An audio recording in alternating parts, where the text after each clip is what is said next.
मैं Priyanka Gupta DDM college of pharmacy से आपको नेक्स्ट टॉपिक फार्माकोग्नोसी का पढ़ाने जा रही हूँ। Anti hypertensive.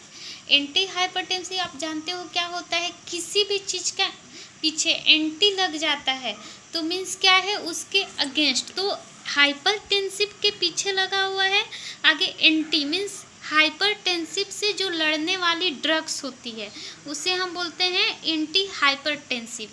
ऐसा ड्रग्स जो हम हाइपरटेंसिव में दे सकते हैं। और नाउ-ए-डेज हाइपरटेंशन मैक्सिमम पाया जा रहा है। आजकल के जो यंग एज वाले जो मेल्स हैं और फीमेल्स हैं उनमें अधिक मैक्सिमम से मैक्सिमम ये चीज़ पाया जा रहा है जो हाइपरटेंसिव से ग्रसित है। अब देखो, anti hypertensive are a class of drugs that are used to treatment hypertension, या आप बोल सकते हो हाई ब्लड प्रेशर, जिससे प्रिवेंट करता है complication of the high blood pressure. क्या करता है? Anti hypertensive are a class of drugs that are used to treatment of hypertension, या हाइपरटेंशन को बोल सकते हैं आप high blood pressure, prevent the complication of high blood pressure. High blood pressure क्या होता है? प्राइमरी भी होता है, सेकेंडरी भी होता है।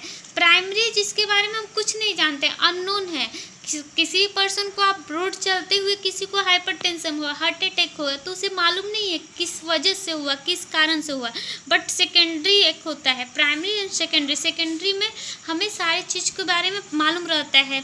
जैसे कि एग्जाम्पल में आप देख सकते हो, कोई डायबिटीज़ पेशेंट है, किडनी प्रॉब्लम है, एल्डोस्टेरिज्म प्रॉब्लम है, तो वैसे पेशेंट को आप सेकेंडरी में रख सकते हो।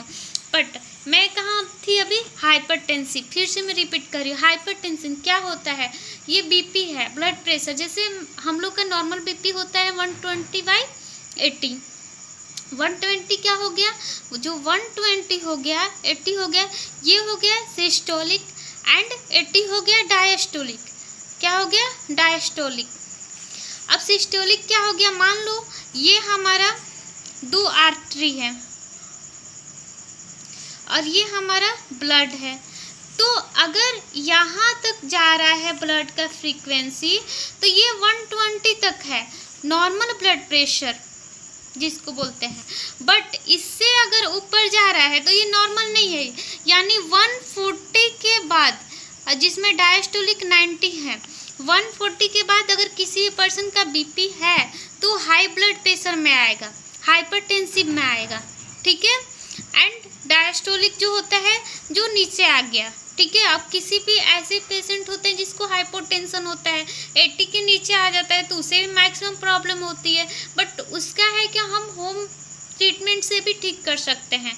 बट आप हाइपरटेंशन का होम ट्रीटमेंट नहीं ले सकते हो। अब देखो, प्राइमरी हाइपरटेंशन क्या है? Primary hypertensive causes of unknown factor, जिसके बारे में हम कुछ भी नहीं जानते हैं। ठीक है। या आप बोल सकते हो जेनेटिक हो गया, ओबेसिटी हो गया, एंड ग्लूकोज इंटॉलरेंस हो गया, and high salt intake, cigarette smoking. 80 to 90% causes hypertension belong the primary hypertension. जैसे कि 80 to 90% ऐसे हाइपरटेंशन होता है जैसे कि किसी पेशेंट को बिल्कुल पता नहीं है। ठीक है। वो बिल्कुल खा रहा है, पी रहा है, उसे नॉर्मल ओबेसिटी की प्रॉब्लम है, लेकिन अचानक से उसे हार्ट अटैक आ जाती है, तो उसे हम क्या बोल सकते हैं? ओबेसिटी बोल सकते हैं। ओबेसिटी क्यों होती है? जब हमारे बॉडी के अंदर लिपिड्स अधिक हो जाती है तो उससे हमारा क्या होता है? ब्लड की रुकावट आती है वेंस में। तो वेंस में जब ब्लड की रुकावट आती है तो ब्लड प्रेशर मैक्सिमम हो जाता है, और जिससे क्या होता है? हमें एंजाइना पेक्टोरिस की प्रॉब्लम होती है। बट उस समय में फील नहीं होती कि हम किस लेवल तक जा रहे हैं, बहुत हल्के में ले लेते हैं। बट इसे ऐसे प्रॉब्लम को हल्के में नहीं लेना चाहिए। आप देखो, जैसे किसी भी पेशेंट को ऐसे घर में देखा जाता है जैसे जेनेटिक, जिसके यहाँ पुरानी से पुरानी बीमारी आती जाती है, तो day by day next generation to generation बढ़ते जाता है। अब ओबेसिटी में देख लो, ओबेसिटी क्यों होगा? जब हमारे बॉडी में फैट्स अधिक जमा होगा तो उससे क्या होता है? फैट्स जब अधिक जमा हो जाता है बॉडी में तो उससे ओबेसिटी होती है, ग्लूकोज की मात्रा भी अधिक हो जाती है तो प्रॉब्लम होती है। सिगरेट स्मोकिंग क्या होता है, जो लंग्स होते हैं उसमें इन्फेक्शन फैलता है, लंग्स में इन्फेक्शन फैलेगा तो हमारे बॉडी में क्या होगा, जो ऑक्सीजन का स्प्रेड है, जो ऑक्सीजन हमारे बॉडी में सप्लाई होती है तो उसमें क्या होगा, रुकावट आएगी, उसका ब्रेक बनेगा, वो बिल्कुल अच्छे तरीक़े से सप्लाई नहीं हो पाएगा, तो उससे भी हमें क्या हो सकता है, हाइपरटेंशन हो सकता है। ठीक है, अब नेक्स्ट देखो सेकेंडरी हाइपरटेंसिव। सेकेंडरी हाइपरटेंसिव क्या होता है, it causes of known factor, जैसे acute and chronic renal infection, acute and chronic renal infection. Acute जो बहुत तेज़ी से अचानक से आया और चला गया, मीन्स हमें 3 मंथ पहले पता चला कि हमें किडनी में प्रॉब्लम है, उसके पहले पता नहीं चला, बट इतना मैक्सिमम हो गया है कि उसे रोकना, उसे हम रोक नहीं पाएंगे। क्रोनिक में देखिए जैसे बहुत पुरानी बीमारी है, तो पुरानी बीमारी है तो उसे पता है कि हमें पुरानी बीमारी है, बट उसका कोई ट्रीटमेंट ढंग से नहीं चल रहा है तो उसे हो सकता है। थायराइड प्रॉब्लम, थायराइड में क्या होता है, काफ़ी हार्मोन्स बॉडी के चेंज होते हैं, उन्हें हो सकती है।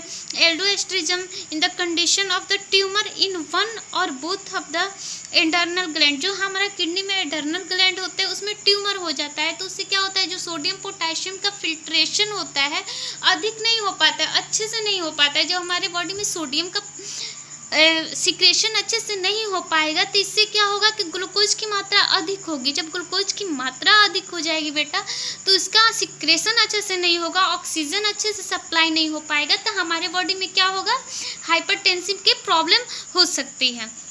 ठीक, अब नेक्स्ट इसका ड्रग है राउलेफिया, जो मैं पढ़ाने जा रही हूँ। राउलेफिया देखो, राउलेफिया इसका है साइनोनिम्स सर्पगंधा, जो संस्कृत नेम है इसका सर्पगंधा, इंडियन शंकर रूट्स बोलते हैं, and the serpentine woods, 3 name से इसका, जो बहुत इंपॉर्टेंट है। इसका बोटेनिकल या बायोलॉजिकल सोर्स जो राउलेफिया सर्पेंटाइना है, फैमिली उसका हो गया एपोसाइनेशी, जिसको कुल बोलते हैं। जियोग्राफिकल सोर्स देख लीजिए, इंडिया हो गया, पाकिस्तान हो गया, थाईलैंड हो गया। ठीक है, अब इसका इम्पॉर्टेंट है कल्टीवेशन एंड कलेक्शन। अब देखो, राउलेफिया को पहले प्रोपोगेट करने से पहले जो उसका सीड होता है उसे हम स्टरलाइज करते हैं। स्टरलाइज का रूल सबको मैंने क्लास में बता दिया है। जब किसी भी चीज़ को स्टरलाइज करते हैं तो हॉट वाटर में करें, तो स्टरलाइज करने के बाद इसे जर्मिनेट करते हैं। जो वेजिटेटिव प्रोपोगेशन, जैसे एक वेजिटेबल का प्रोपोगेट करते हैं उसी प्रकार से करते हैं। The plant cultivated in January to February, plant का कल्टीवेशन कब करेंगे, जो ठंडी वाली कोल्ड पेट्स होता है तो उसमें हम करेंगे जनवरी टू फरवरी। एंड कलेक्शन जो होगा प्लांट्स का, रूट्स एंड राइजोम का, after hot and drawing period, आप कर सकते हो अक्टूबर, सितंबर अक्टूबर में इसका कलेक्शन कर सकते हो। But Indian pharmacopoeia collection of fruit 3 to 4 years old plant, इसका रीज़न ये है कि ये प्लांट्स जितने ही पुराना हो जाता है उतना हमारे बॉडी के लिए फ़ायदा होता है, और ये काफ़ी पुराना मेडिसिन से बनते हैं। ये करीब 40,000 आप बोल सकते हो 40,000 ईयर्स ओल्ड प्लांट्स है जिसको मेडिसिन्स में यूज करते हैं। फर्स्ट इसका क्या हुआ, यूनानी मेडिसिन्स यूज किया गया, उसके बाद आयुर्वेदा में किया गया, उसके बाद एलोपैथिक में किया गया। ये काफ़ी पुराना मेडिसिन्स है जो हर्ट्स प्रॉब्लम में हम लेते हैं। एंड देखो फोर्थ क्या मैंने बताया कि Indian pharmacopoeia collection of fruit 3 to 4 years old plants, because old plants are equally new plants than good, जो ओल्ड प्लांट्स होते हैं न्यू प्लांट्स से गुड माना जाता है। फॉर कलेक्शन ऑफ रूट, जब रूट का कलेक्शन कर लेंगे एंड प्लांट्स का, तो रिमूव कर देंगे एरियल पार्ट, जो नीचे का पार्ट्स होता है एरियल पार्ट्स, उसको क्या करेंगे, रिमूव करेंगे, सेपरेट करेंगे। Then roots are washed and dried in air. अब इसका देखिए मॉर्फोलॉजिकल कैरेक्टर। मॉर्फोलॉजिकल कैरेक्टर आप पहले भी जानते हो कि जिस चीज़ को हम आँख से देख सकते हैं वो कैसा है, उसका कलर क्या है, उसका साइज क्या है, उसका शेप क्या है, तो उस चीज़ को हम क्या करते हैं इसमें डिस्क्राइब कर लेते हैं। जैसा कलर हो गया evergreen, red, pink, and size हो गया 7 to 10 cm लॉन्ग और शेप हो गया स्फीयर। ठीक है। केमिकल कंस्टिट्यूएंट इसका देखिए, राउलेफिया contain about 0.7 to 2.4% total alkaloids base and present other alkaloid chemicals। क्या होता है, राउलेफिया में मैक्सिमम हम एल्कलॉइड्स प्लांट्स का ही यूज करते हैं। जो इसका रूट्स होता है उसमें मैक्सिमम 70% ऐसा होता है जिसमें एल्कलॉइड पाया जाता है, क्योंकि एल्कलॉइड्स का जो केमिकल्स होते हैं उसका प्रॉपर्टी जो होता है हमारे हार्ट में ही हेल्प करता है।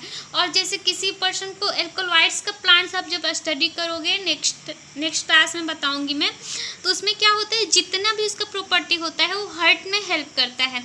आप एग्जाम्पल में एल्कलॉइड्स में देख लीजिए, एजमानालिन एंड द सर्पेंटाइन। अब इसका यूज हम देख लेते हैं। Rauwolfia in used hypotonic and sedative, hypotonic and sedative and anti hypertensive. Sedative क्या होता है, हाइपोटेनिक तो सभी जानते हो, एंटी हाइपरटेंसिव मैंने बता दिया। सेडेटिव जो होता है बिल्कुल ब्रेन को हमारा सिक्योर करना, साइलेंट करना।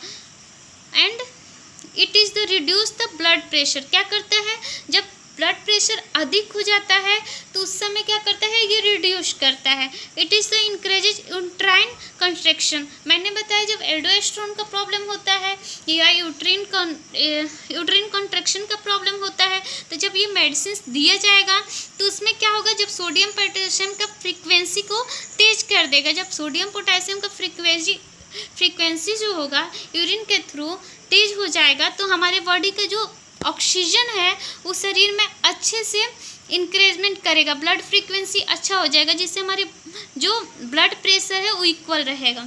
And rauwolfia 2 treatment maximum angina pectoris, क्योंकि एंजाइना पेक्टोरिस ऐसा है जो first stage of the myocardial infection बताता है, जो फर्स्ट स्टेज होता है मायोकार्डियल इन्फेक्शन का in the patient with the coronary artery disease.